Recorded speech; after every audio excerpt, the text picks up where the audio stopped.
এই যে শবে বরাত আসছে, ভাগ্যে ভালো কিছু লেখা হয় শবে বরাতে, এই বিশ্বাস থেকে হুমড়ি খেয়ে মানুষ মসজিদে আসে, ঠিক না ঠিক? ভাগ্যে ভালো কিছু লেখা হয় কবে? একটা হলো মানুষের সৃষ্টিরও 50,000 বছরে আল্লাহ তাআলা ভাগ্য নির্ধারণ করেছেন। আরেকটা হলো প্রতি বছর যেই রাতে আল্লাহ কোরআন নাজিল করেছেন, আল্লাহ সূরা দুখানে বলেছেন সেই রাতে অর্থাৎ লাইলাতুল কদরে আল্লাহ তাআলা সব গুরুত্বপূর্ণ বিষয় ধার্য করেন। শবে বরাত যেটাকে আমরা বলি মধ্য শাবানের রাত, এই রাতে ভাগ্য নির্ধারণ হয় এই মর্মে বিশুদ্ধ হাদিস বর্ণিত নাই।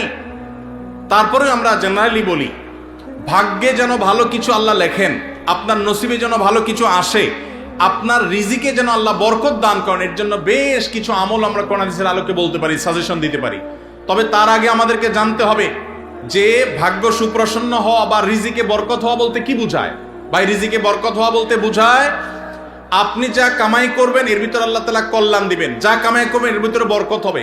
প্রাচুর্য না, অনেক টাকা না, যা হবে এটাতে কি হবে?